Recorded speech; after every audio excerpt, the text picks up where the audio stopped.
Hello, kids. Welcome back in. We're back at the movies again this week, and we are looking at the film adaptation of Cormac McCarthy's The Road. This week, to change it up a little bit, I've got my brother, Raji, joining me. Raji watches a lot of movies and watches a lot of TV, and if you've watched Fahrenheit 451, when I told my wife the premise of The Road, if you've listened to that episode, I should say, then you understand why my wife probably was very hesitant to watch The Road with me, because I'll be honest, I cried like a baby. I cried like a baby when I read the book, and I cried like a baby when I watched the movie. And I will, if I ever watch it again or read it again, I will cry like a baby again. It's just a book that really grabs me at the heart. It's about parenting. It's about a dad and a son. You know, what wouldn't grab your attention that way? But anyways, I'm really glad that I got my brother on with me to talk about this. It was really good to have him on. And without keeping you waiting, here is The Road.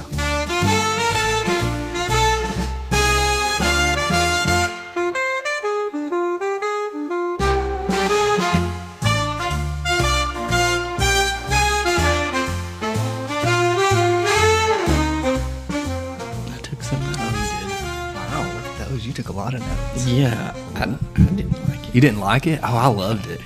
Michaela said when it first started, this is stupid with a capital S. Why? I don't know. I just didn't like it. I cried like a baby. I don't know. I just didn't like it. I thought Viggo Mortensen was really good in it. Is he? Aragorn? No. Well, yeah, I Yes, guess he is. he is, yeah. I kept thinking he was Walking Dead guy. What's his name? Oh. Yeah, I don't know that guy's name. At first, I thought it was the Walking Dead guy. Then I thought it was the guy from Strange Wilderness. Steve Zahn. Yeah. I guess they kind of do look alike. Yeah. That's funny. I kept thinking I had seen him from somewhere, but didn't know. And I guess it's where it is. He's Aragorn.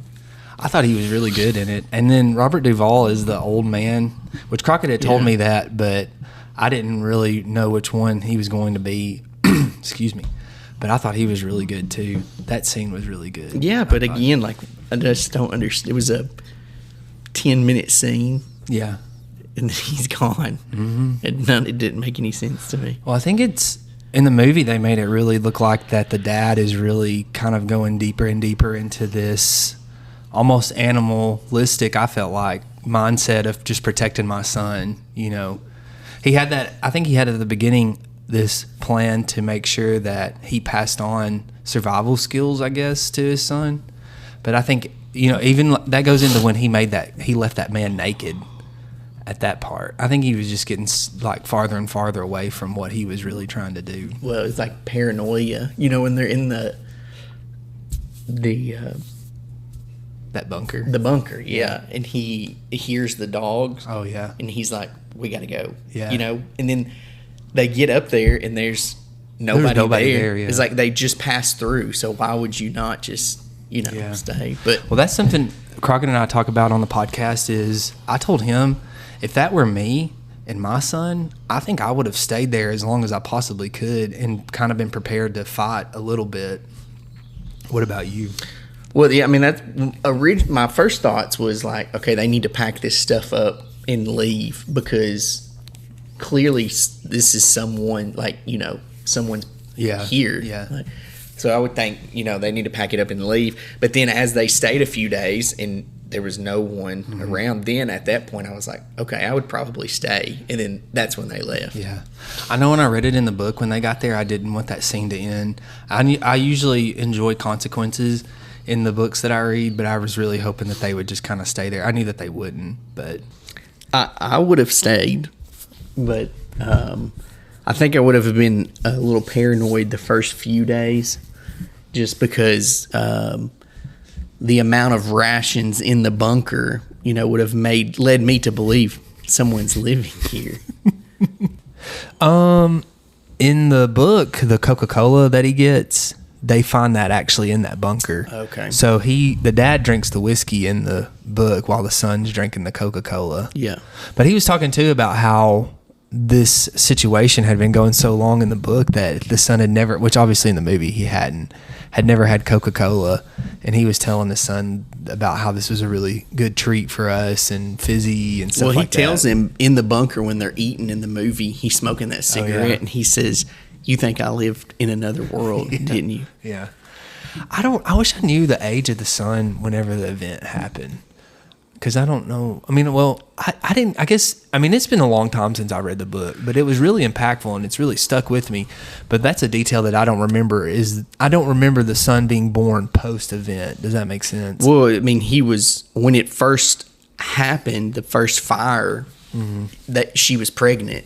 So, I mean, I don't know. He looks to be 9 to probably, 12 or 13 years old. Yeah, something like that. So you also have to think, though, you know, even when the mom is having the discussion with the dad at the dinner table about killing herself and them with her, so they've lived in that same house for 9 years, maybe. So it just also kind of makes you wonder, or if that wasn't even thought of as far as the movie goes, like, oh, nobody will put together this timeline. But as much as they're traveling, I would have thought that they probably would have left that house before 9 years. But one thing, though, we talked about how we weren't really sure the purpose or like where they were trying to go, why they were trying to get there. I do think that that's what they were trying to show with that one scene where she's asleep in the car and they're on the shore there, you know, because I don't know if that's the exact spot that they wound up, but it kind of made me think that that's where they were at. So I didn't know if that was like a place for him, because, you know, we talked about a place with good memories, might be warmer, things like that. So I don't know. I wonder if it was a thing to keep the dad busy too, you know, like a goal to keep me and my son know, like we said busy. too, the dad's memories of the mother and the son's memories of the mother, I think, are opposite directions. You know, all of these conversations about killing themselves happen like privately or quietly between the dad and the mom. So I think the dad is probably resentful towards the mother for doing that, whereas the son doesn't understand that this was a decision she made, and he just misses her. He doesn't realize she could still be with him, but she chose differently.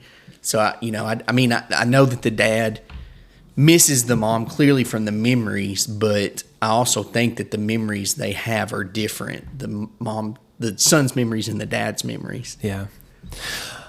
What do you think about the scene when he makes he leaves him naked? What do you think about the dad's actions? Well, yeah, I think that the dad slowly, progressively, like, become more paranoid as the book went on. And it was almost like there was a shift as the dad was the responsible one at the beginning of the movie. And then as the movie went on, it was almost like the son becomes the responsible one. You know, even when they have the discussion at that scene and he tells the son, like, you're not the one that has to worry about this and these decisions, everything. And then the son yells back at him, I am. You know, so it kind of makes you wonder, like, the responsibility is almost shifted. The dad's become so paranoid that, you know, he doesn't, it's almost like he's not thinking properly, you know, even feeding the old man, like the son, even like giving him the spoon. The dad was like, no, he's not getting a spoon. Well, even holding his hand too. Remember, he was like, don't hold his hand. Yeah, but I mean, like the spoon, like, what is it going to hurt? Like, giving him a spoon, it's not like that's like a tool that you're going to use for survival. You're only using it to eat. Like, you know, like, why could you not just give him a spoon? You know, but again, and that was the decision of the son to feed the old man. And then the decision to give the food back to the naked guy and this clothes back was the decision of the son, which, you know, I don't know. I guess the dad is thinking, like, will it come back to bite us? You know, things like that. Like, he's already stole from us once. What if he goes back and tells his people? I guess I can see the thought process of being paranoid. You almost have to be selfish. Yeah. Well, he tells the son's like he's scared, and he says, I'm scared. So I do think that he was, what we talked about, he's trying to prepare his son for this rough world. This world, like you said, is ruthless, and you've got to be ruthless to survive. But he's also at the same time trying to walk that fine line of We don't eat people. We do things the right way, which I think his son said, was it one time after the old man where the son was like, are we still the good guys? Do you remember him saying that? It's when he, is it when he killed the guy with the flare gun? I don't remember that part being in the book, actually, and I may misremember that too. Which, again, there were so many scenes that were like, I had to look to make sure that there wasn't some sort of symbolism that I was missing. Mm-hmm. There were so many scenes that just like didn't fit, and they didn't dig into any further. Like that scene, he gets hit by the arrow, shoots the flare, crawls into the house. The woman's in there, and he's like, "Why have you been following us?" And the woman's like, "You've been following us." Mm-hmm. And then end of the scene, nothing ever comes out of that. Mm. And then even, let's see, the scene with the old man, there's some substance to that as far as the conversation at the fireplace, but then the old man just disappears. It was just, and then even the scene where he sees the other young boy, mm-hmm. like, again, there was nothing that ever come out of that. Now, at the end of the movie, was that the family that was following them? Yeah, but there was nothing. There was a lot of scenes that I questioned, like, why is this scene? Why is this in the movie? Even like when the son catches the fever, mm-hmm. like he has the fever, then there's nothing else said about it. It's just. I do think that that's a difference between reading a book and watching a movie, is because that'll be fleshed out more in a book. Do you know what I'm saying? Yeah, but just like the fever, like. I thought, okay, well, he's gonna battle this fever. Mm-hmm. It's gonna come to a point to where the dad realizes I'm about to lose my son. But nothing. I mean, literally the next day, the son, he's fine. It's just, I don't know. There was. Well, I think in the book they have to stop for a few days, and the dad has to leave the son to go get like supplies and stuff because he's so sick. And I want to think that a cannibal train comes through, and. Which I meant to tell you this. I'm glad I. Do you remember? Do you remember on Fortnite when those buses would come through and that always? I never said that to you guys because I knew you wouldn't know what I was talking about. But those buses always reminded me of those cannibal guys coming through. Yeah, I could see that. But I just another scene is when the cannibals capture the daughter and the mom, then that immediately leads into the earthquake. And then the earthquake kind of overshadows. Like, I just think that, like, why put that 10-second clip in the mm-hmm. movie, or if you're going to be overshadowed by the earthquake, like, I don't I didn't understand a lot of that. I think it's the woman and the child. I may misremember, but I don't remember that being in the book. I do think that was the filmmakers trying to show you like the ruthlessness of the cannibals, the lengths that these people, were going to make sure that they survived. Also, I guess how dangerous it is to be on the road, even though that happened off the road. I don't remember the flare gun scene being. I do remember him getting the flare gun from the boat in the book, but I don't remember him shooting anyone with it. But you're talking about I do remember the scene where they see the child, and that was part of it. And that family, there's a lot of times towards the end of the book where they would turn around and look up on top of a hill, and you could see like that man, or there would be like a group there. It was the family. See, there's no allusion to that in the movie other than when he sees that boy and the dog when they're in the bunker and he hears the dog. That kind of at the end wrapped it up as like, okay, well, that was probably them. They had been following them for a while, and I don't remember if the man at the end of the movie, I know we just watched this last night, but I can't remember if he told him we've been following you, but they had been following them for quite some time. The woman did. But then, that also, I kind of looked, for explanation of the movie to see if I was missing some sort of symbolism, and someone had kind of said that you could view this as two separate endings. I took it as the boy lived with the family, mm-hmm. But there was someone had said like the only people that had dogs in the movie were cannibals because the dogs were hunters, and these people had a dog, and they followed them. Mm-hmm. for a long time, never made contact with them.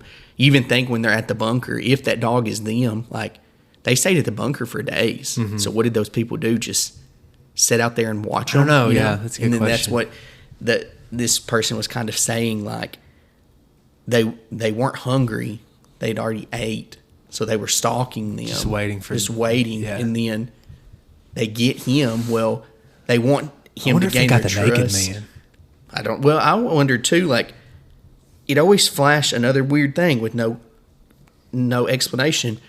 The naked man's thumbs were cut off. Oh, I didn't notice that. Yeah, Okay. both of his thumbs were cut off. And then at the end, the guy that he lives with or travels with, his thumbs were cut off too. So I didn't think that was going to be the end of the movie. I thought that had something to do with, some sort of gang that they were in, that their thumbs were cut off, or that represented something. But both of their thumbs were cut off, and there was no explanation as to why their thumbs were cut off.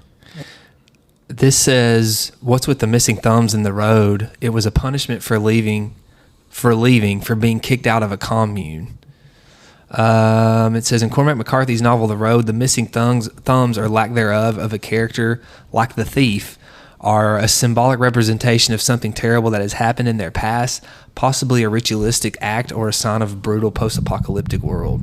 So it makes it seem like that they were a part of like one of these cannibalistic communes. That kind of makes you lead to more believe that, okay, he did live with this family, Okay, so I know that we have a lot, or maybe not a lot, but we got to backtrack a little bit. But since we're already there, in the novel, McCarthy really describes the family's teeth, and he talks about how they're rotted out and stuff like that. And I did a little research on that because that's how it ends in the book. He just goes with this family. You don't know how that ends. And some research that I had seen was people who had been cannibals for a long time, their teeth started to rot out. That was like the number one symptom of cannibalism, or like the first sign of it. And so I think that they ate him. Well, that's what this guy on Reddit. That's what happened. The guy on Reddit said, like, the boy was eaten. Yeah, I think so too. That yeah. they weren't hungry. That's why they were stalking them. Yeah. And then they basically raised him till they were hungry, and then ate him. And if you ever read more of McCarthy's books, he's not one for a happy ending. There's a lot of them where the protagonist or someone you're cheering for will end up getting killed. We kind of had said on the prior recording, I had read that he wrote this book visualizing him and his son. He couldn't write the son's death into it because he visualized it as his son. So that kind of makes me think that his intention was that the boy lived. I mean, you think if you were writing a book for Hollis, you don't want the ending to be that Hollis is eaten by cannibals. So I think that I would like to believe that the boy lived, with that family. I also read another one that said that man, it's a symbolism that is him grown, and he's looking back and he's letting his father know, like, I've made it. I could see that. Yeah, that's a way you would want to like he's wanting to let his father know, like, these survival skills that you've taught, like, I'm fine, like, I have my own family now, like, I've made it. And that also went back to, I started thinking, like, the old man at the fire, like, so is that a symbolism? Is that the dad? I think so. Because the old man says, I used to have a son, so it kind of made me think, like, is there some sort of symbolism? Is that the old man? Is that the dad, looking at himself? I want to think that it's like a glimpse into the future, like you're saying, and also the conversation's a lot deeper in the novel with, like, the old man's kind of passing on wisdom, also to give you a glimpse of more into that world. There are people out there that are not all insidious and they're just trying to survive, and you've got this old man who's kind of like he almost was kind of like a wizard type figure, I feel like, passing on knowledge. But also I wonder if it's a barometer on how far the man is we've been talking about how we could tell that he was turning more towards this, like, paranoia, kind of losing sight of what he was originally trying to put into his son. Because remember, he's talking to the old man, and the old man says, I had a son, and he said, what happened to him? And he goes, I don't want to talk about it. And then he goes, well, not to you anyhow. So I just wonder if that's kind of then too, the dad always referenced the son, and he even told the old man, like, he's a god to me. Yeah. And then the old man says like, well, if there is a God out there, basically saying like, why would we be in the situation we're in if there was a God out there, which kind of alludes to the son, like, not actually being a God or not living or surviving. I thought in the book, to me, and it may just be my perspective in the world, but to me in the book there was a lot more religious undertone to it, because McCarthy talked a lot about like carrying the fire. They talked about that. That's talked about a lot in the book, and we're the good guys and they're the bad guys. And to me, he makes the dad seem more like he is passing on like religious he makes the dad seem more like he is trying to pass on like a religious, more of a, what am I trying to say? Like message, I guess, to the son. And in the movie, that wasn't really there. He was more kind of like I don't know what's going on. But. Well, when they're in their bunker and he's like, should we thank these people? And, the son puts his hands together and asks him like this, like he's asking the dad, like, is this how I pray? Yeah. Thank you, people. Thank you, people. What are some parts that you did like? You said overall you didn't like it. Well, the beginning, again, I like dystopia stuff, Hunger Games, different worlds, Walking Dead, things like that. And I don't know if it's from playing video games and like going through and looting, stuff like that. Like I've always liked the thought of a dystopian world, and always try to think like, well, what would I do? Where would I go if I lived in this? So I liked, I thought, okay, this movie's going to be pretty good. And, even at the beginning when they step over the money, they step over the jewelry basically to show like this doesn't mean anything anymore. Then he talks about not having a calendar, not knowing the day, the time, the year, the month. He kind of sets the scene as like, okay, this is going to be rowdy. And it was, but I don't know. I just, there was just a lot of, I guess I left the movie with more questions than I did answers. And I don't know if that's how the book is. I don't know if reading the book answers those questions, but I just feel like there was a lot of odd scenes that didn't make any sense. Like, well, this is a 15-second clip that it seems important, but nothing ever comes from it. Like the fever. Okay, this seems like this is an important part. Nothing comes from the fever. Seeing the boy, around the corner of the house, like, okay, that seems very important. But then they just run off and leave it. Well, I think that scene was to show, because the son and the man, they are always at odds, especially in the novel, about stuff like that. Like he sees that child and wants to help him, and he says no. And when they go and see the people in the floor, in the novel, the son is wanting to help those people, and he keeps telling him, like, you don't understand why these people are here. And there's a part in the novel where the son will not speak to the man for so long because something like that's happened, and the son has finally gotten fed up with him. And it takes him so long till finally he has some food and the son's hungry, and they start talking about the food. So I guess that's what I was saying. Like when you compare like the pacing of a movie to the pacing of a novel, there is a lot that's kind of left out there in the gray area because it's one of my favorite books, and I really was happy with the way the movie was done, honestly. It just, a lot of questions. What happened? How did the world get, or even do we even know, is this worldwide? Is this just America? Are they even in America? I mean, we assume that, but is this a made-up country? Like, we never know their destination. We never know their goal. Even like when the man gets sick, like, is he sick? Was that from an injury? Like in the movie, he just starts coughing up blood one morning, and that's it. Like, we never know. Like, is this a sickness? Has he injured his ribs or something? Is he punctured a lung? It never says any of that. You got to think in that society, society is really not a society, is it? In that world, I don't know.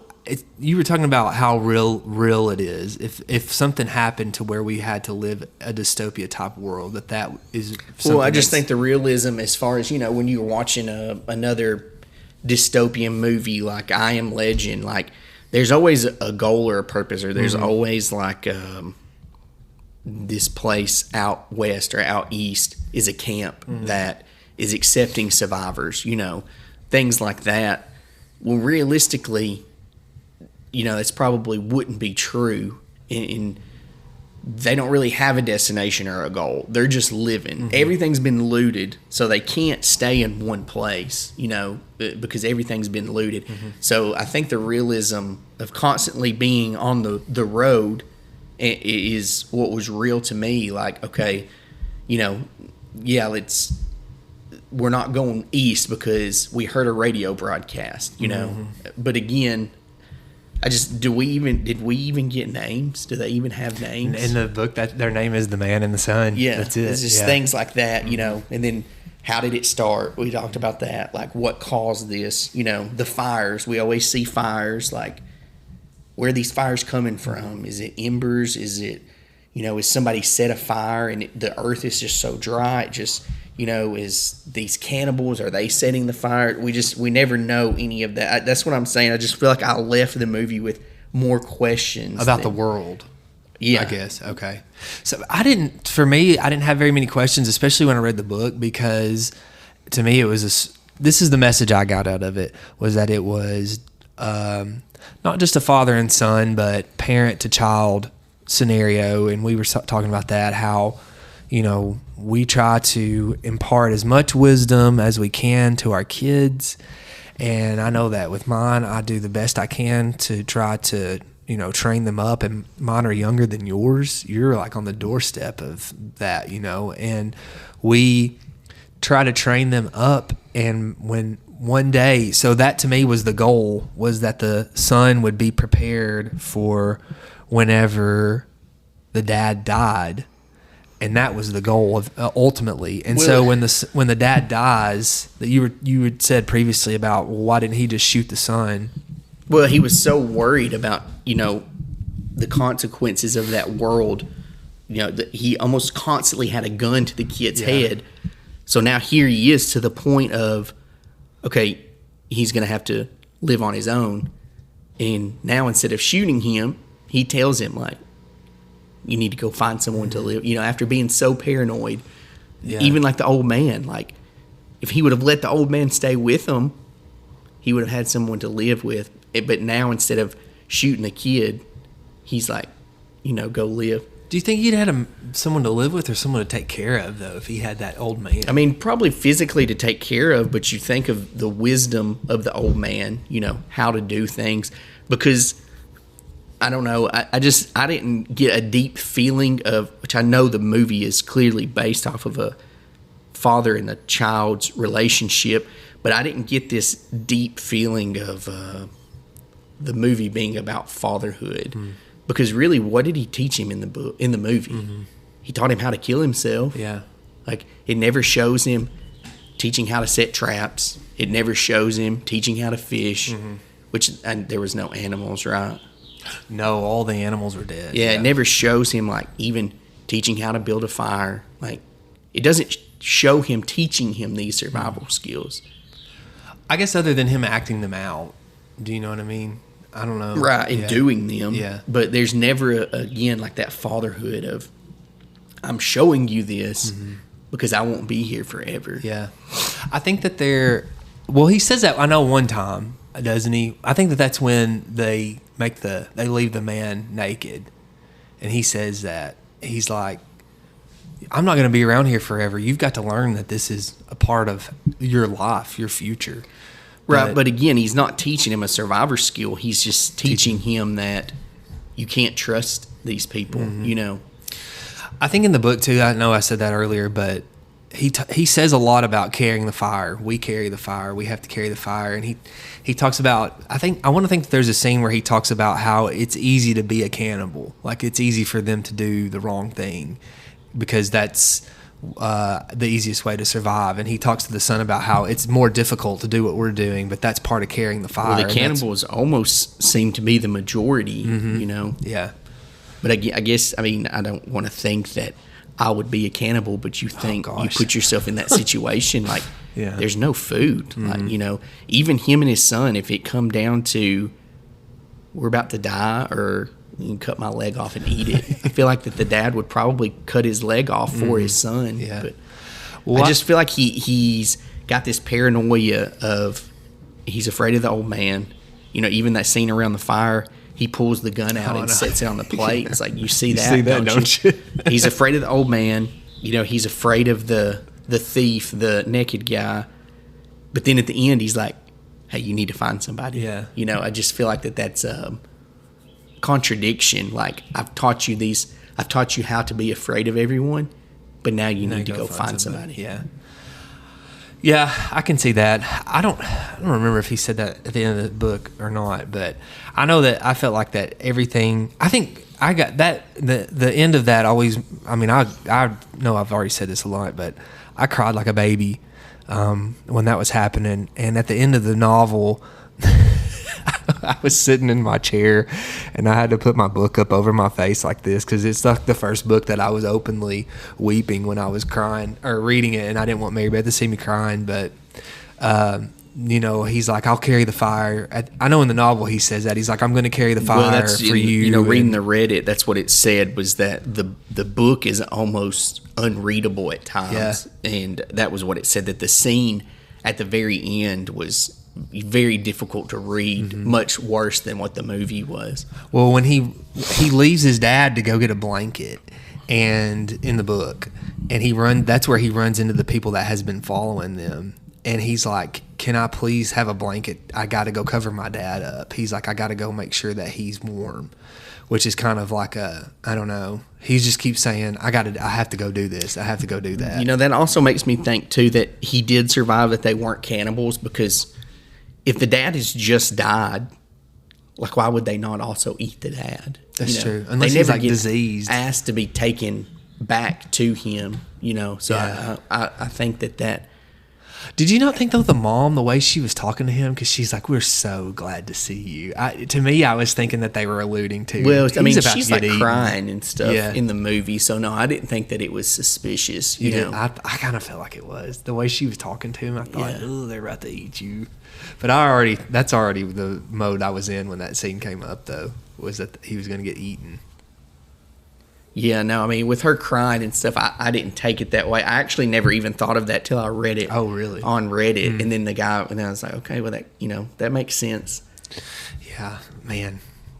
I cried so much. I don't know how I didn't wake anyone up. I was having a silent cry, but what else you got? I don't have any notes, but you do. The scene that they're at the cannibal's house, you know. That I feel like was the flip of the responsibility of, okay, now the father is being irresponsible, because the son sees the signs, he sees the shoes. Yeah. He tries to tell his dad, and he tells him to be quiet. And that hook. And then he's outside, and he sees that firewood is newly busted up firewood. Like, the son is seeing the signs, and the dad is not, which I think, you know, becomes the change of responsibility.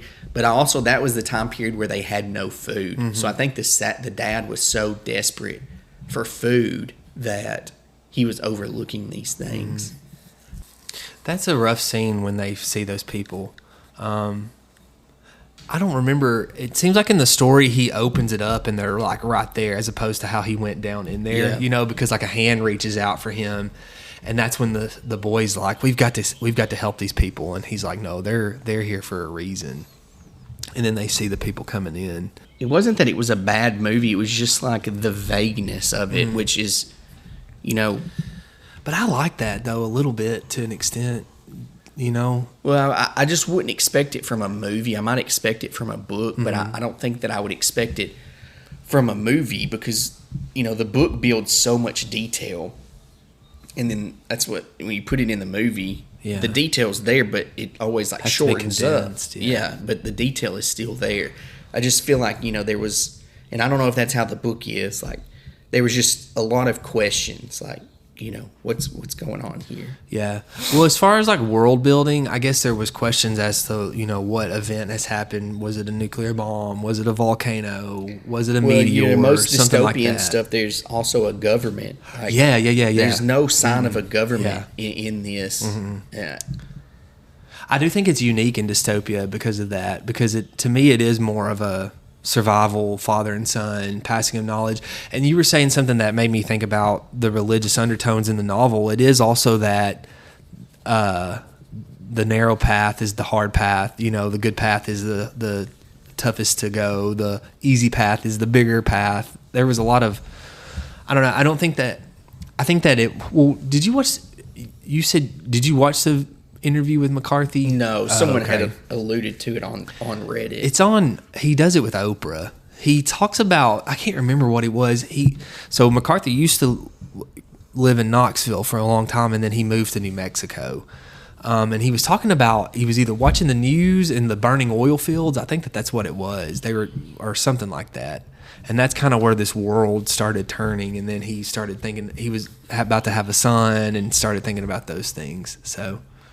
But I don't know. Yeah, but even thinking, the interview that I had read about was saying that he viewed it as him and his son again, like, kind of makes you question or wonder, like, unless the book is different, like, he's not really teaching his son much, or it's not showing it on screen, clearly. And there's a scene when the dad's dying, or the dad has already died. There's a fire going. So did the son build the fire, or was it already built and I think he built the son built it, right? Yeah. So it makes you show that there is some survival skills that have been learned, but there's never like a scene in the movie that shows like a father teaching his son something. One thing too, the book is written from the dad's perspective, so and his point of view. So there's a lot of inner thoughts. Most of it is inner thoughts, and if you've never read McCarthy, but he doesn't use quotation marks.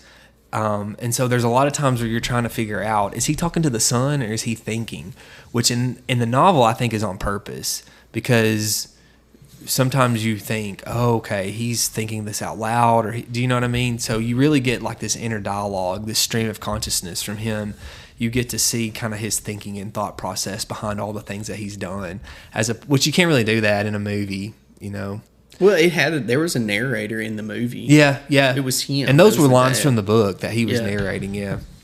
I don't know. I was really happy with it. That was another thing was those lines, from the book seemed like deep lines. Oh, yeah. I just didn't think that the movie was deep. It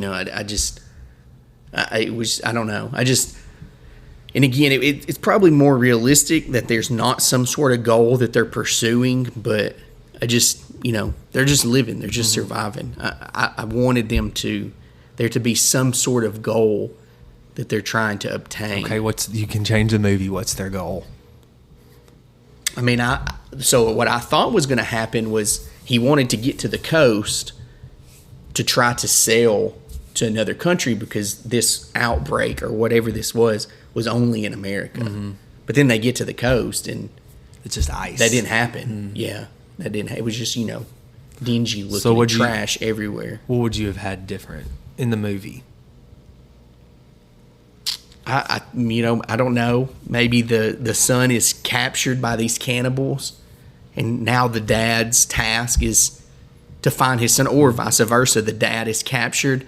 Now the son shows off the skills that he's learned from his father to track down, his dad and, find survival skills, fighting skills, or combat skills, tracking skills. I feel like that would at least, there's something there as far as, okay, I'm doing this, maybe a dialogue of somewhat where he's trying to do the fire, like, Dad always said to do it this way. Like, I'm going to do it this way. Like, this isn't working, this is how he said to do it.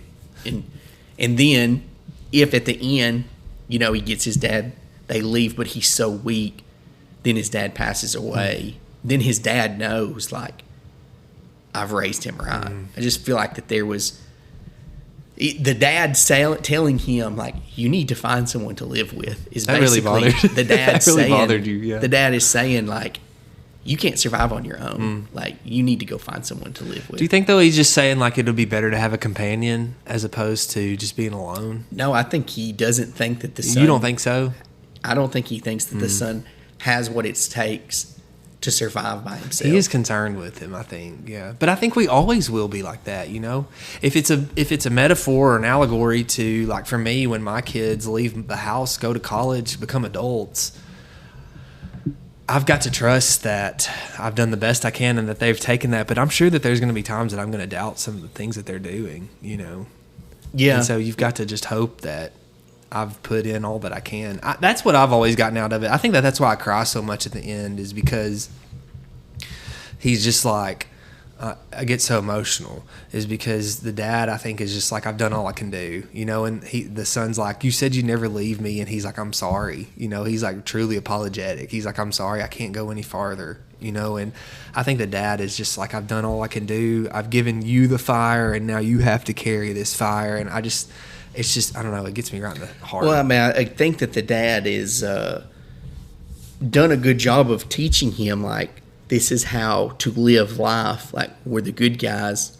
But as far as, you know, again, survival skills, like, okay, you've taught your son not to eat people, like, be a good guy, but can he build the fire, you know, when you're gone? Like, can he find food when you're gone? Like, I feel like that's a different world that we don't have to worry about. We don't have to worry, you know, of teaching those skills, whereas he does. And I think at the end he realizes, like, I don't know that I've taught him. I don't think he can survive by himself. And I think that that's why he tells him, like, you need to find somebody. And then he gets eaten.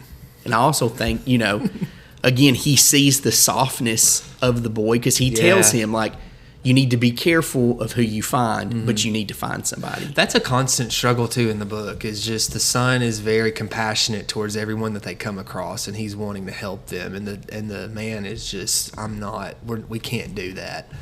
So, which again, that, you know, that goes back to, like, that's the theme of the book. And then at the end, he's like, go find someone. Like, the whole book, he's taught him not to trust anyone. And now he's telling him, go find someone. Yeah. I don't know. I do say this, with it being one of my favorite all-time books, and one of the most impactful books on me, because it has changed the way that I parent, I think, a little bit. Actually, I should say a lot, because I think I've changed it. It changed my mindset from this, I want my children to have good experiences and memories of me, to more of like a legacy type of thing, where I'm leaving something for them to continue to take with them, as opposed to just like happy times and things like that.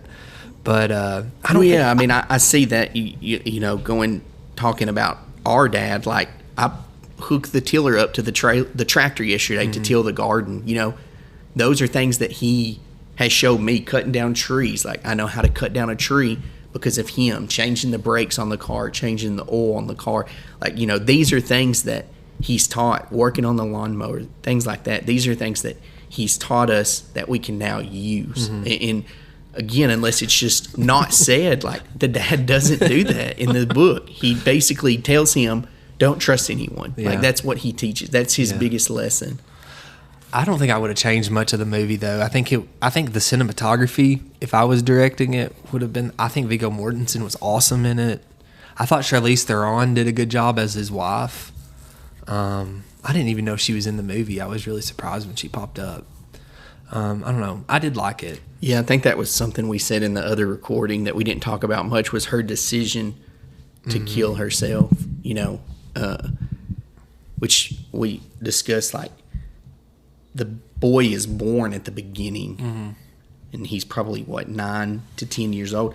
So there's been 9 years of, has she had these thoughts for 9 years? I think so, because she talks about how, she said, if you'd let me have my way, we would have all been dead a long time ago. And how exhausting as a father and as a husband to have to, for 9 years, to fight that argument of, no, we're not killing the kid. Like, you know, how exhausting would that be? And also to keep an eye on, you know, there's the scene where she's got his head down and she's washing his hair, and the dad is standing watching, and, you know, is he watching, thinking, like, you know, I didn't even she's think gonna of it try that to way. drown him. Yeah. You know, like, he would constantly have to, can I leave when I go to get food, can I leave him here by himself and trust that she won't kill him?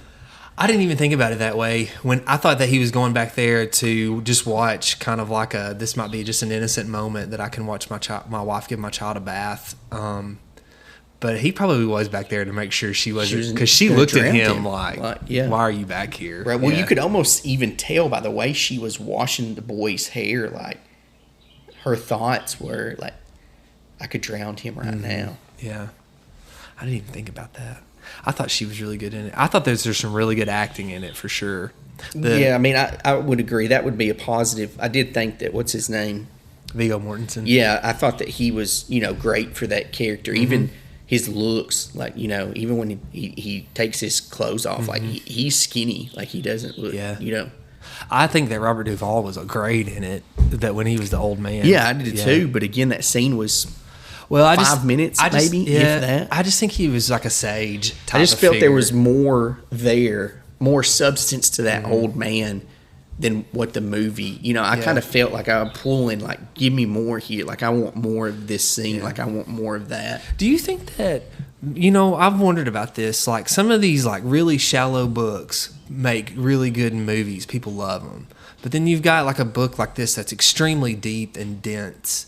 And then you're talking about how I wish there was more, this didn't answer this question. Do you think that that's like the trouble sometimes when they try to make these adaptations of these, I guess, like denser books, more literate books, is that there's just so much there that you can't put to a movie? Well, there's, this symbolism and everything. Like, not everyone, I think, is going to get that or understand that. Yeah. Just like I was saying, like, was the old man a symbol for an older life, like, or is that something that I just read into? Is that why I wanted more of that? Because I thought, like, there's a story to tell here, and it really wasn't a symbol at all. It's just something that I thought. Could have been, though. I mean, if you view it that way, that's what I love about reading. If you view it that way, then I mean, you've got the evidence to back it up, right? But again, that's what I'm saying. Like, I wanted more of that because that's what I thought it was. Like, I want to know more of this story where they didn't really dive into. So maybe it wasn't a symbol. Maybe it was just an old man. I think so. I think it was a symbol. Yeah.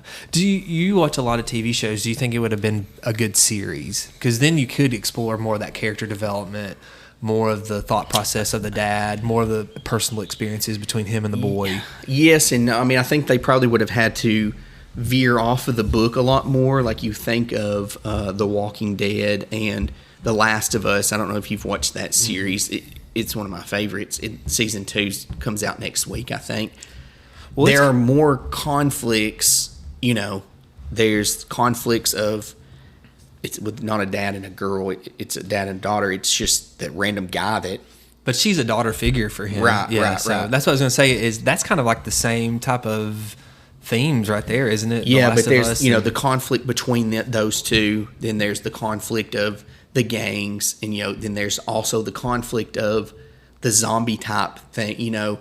There's more conflicts than we're running from cannibals. That's kind of what I guess too. What I didn't like about the movie is the villain, like, is just these cannibals, just like, evil. Avoid these cannibals, right? Which again, that could be a symbolism, like these cannibals symbolizing evil. Instead of to be a maybe that's why I didn't like the movie, because there was only like one conflict, like, other than the surviving, like, we're trying to avoid these cannibals. Do you think you would ever pick the book up? I don't think I would after watching the movie. Yeah. I just don't think that I don't think that after talking to you, like, it doesn't sound like the book answers a lot of these questions. Well, I guess, like, not the world building ones. That sounds like, to me, your biggest questions is like, why are we here? Where are we going? Well, even like I said, like the dad being sick, which I don't know, the book might answer that. Like, is the dad sick? Like, is this an injury? Like, what's their names? Like. Yeah. I think in the book he just starts to get a fever and he knows it's coming and he's trying to get as far south as he can. Like, he knows he's about to die. Yeah. And he's trying to get as far south as he can. That's another thing. Yeah. Like, what's the goal? Like, where are we headed? The things like that. But I also think too, I do think that there's like more that's left unsaid, which I like that though. Do you know what I'm saying? I like that when there's, and that's McCarthy style though. There's a lot of you've got to read into it, and you've got to kind of really go slow with it. Yeah, Make which sure that I you're- don't think that those make good. That's what I was saying. I just movies. wonder if, these cheap thrillers, which I like cheap thrillers, but these cheap thrillers or these video games, because, you're fast paced and stuff like that, if they make for better movies because you don't have time like you would in a novel like McCarthy writes to really explore character development and deeper themes and stuff like that.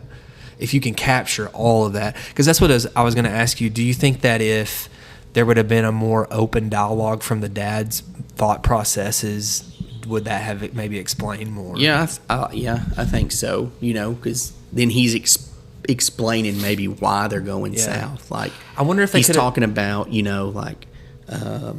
I let him build the fire tonight. He Because he does explain in the book why they're going south. I mean, I think he knows it's a hopeless cause. I think he's just trying to keep them busy. Why would we just stay here? I think that they're up in Pennsylvania is really where they start, and come down Appalachia. They go down through Tennessee into Georgia, and then I thought that they went down into Florida, but I guess maybe they did go to the Carolinas, like South Carolina. Well, I think or he something like makes that. the comment when they stop at the first coast, like, we'll go further south. Yeah. So I think that they probably, looking at the map, were in the Carolinas, but then had decided, because then they do go, when he passes away, they're at another beach. Yeah. I wonder in the movie, that would have been an easy decision for them to make, though, is like him writing in a journal, and like there's like a monologue of him writing in the journal, like, we did this today because of this, and I wonder about this with my son and stuff like that. Right. Because there's a lot of times where they're in the story, like I said, there's a constant struggle between I'm compassionate and this is not how the real world is, and the dad talks or has those inner thoughts like he just doesn't understand, like, I'm trying to prepare him for the harshness of this world. I'm trying to prepare him how to survive, because he's afraid that this is going to go back to what you've been talking about, but he's afraid that the first person that the boy's going to come across, he's going to be like, yeah, let me help you, and then he's going to be eaten. Which basically is what he did. That was another thing too. Like, they haven't seen anybody in days, and Dad passes away. He walks straight out to the beach, turns to the right. There's somebody. Yeah, but they've been stalking. I think he's been eaten. Yeah. Well, again, and I think I don't remember if it was this recording, the second recording, where I had read that man represents the son. That this is McCarthy's way of showing, like, for him to show the dad. I like, could see that. Yeah. I've made it. Like, I survived. Like, what you've taught me. All right. Would you buy this on Amazon, rent this on Amazon, watch it for free on Peacock, or avoid it? Watch it for free. Which one would you do, though, if going back Again? like if you had to, if you said, which one is this worthy of? Would I recommend someone to watch this? No, I would not. You wouldn't? Not at all? You would say avoid? To be honest with you, if it wasn't for the podcast, I would have quit watching. Oh, okay. After the scene of the old man, which I watched it late last night, like, I was falling asleep. Oh, okay. And I pushed pause after the scene of the old man. I was like, I got 40 minutes left. And I could have turned it off then. If it wasn't doing the podcast, I don't know that I would have even finished the movie. Which I gave it, a shot at the beginning. I was like, okay, dystopia, I like this. Like, I like how they set up the world. Like I've said, stepping over the cash, the jewelry, like, that clearly showed, like, these things mean nothing now. Yeah. I like how it was set up, but I don't know. It left me with more questions than I guess it did answers. I think I would recommend someone to rent it, especially a movie person. I think that if it was back when I was buying Blu-rays, I would have bought it on Blu-ray. I don't know if that helps my rating system for these or not. But I don't think it's not something that I would watch a lot because it's so heavy. Yeah, I mean, I don't think in I would watch theory, it like, a lot. It could be, it could.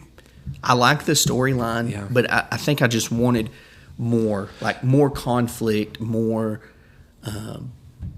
I don't know, villains, more. I just think I wanted more to it. Even I almost feel like that there are no animals. Like that's almost kind of a cop out, in saying, like, okay, like, we're gonna make it even harder for them to survive, like, and there was no explanation for that. Why was there no animals? But I don't know. Have you seen No Country for Old Men? Have you ever watched that? Oh, that's another McCarthy novel. But man, that's really good. That's another deep one too. So, this is where I give my fake Patreon list. Do you have anybody you want to give some names out to? I don't know anybody other than Dalton that watched. Okay, shout out to Dalton Bay. Yeah. Shout out again to Josh Haston, Alice Haston. Shout out to Aaron Sullins. We both worked with Aaron, so hello, Aaron. Shout out to who else? There's someone that I wanted to shout out that I hadn't gotten. I think Dalton was it. Shout out to Dalton Bay. Thanks for listening to us. One day you're going to get on here. I feel like I need to say something to Dalton specifically. He goes, I really like your show because I can listen to it with my kids. Maybe not this one. Yeah, I know.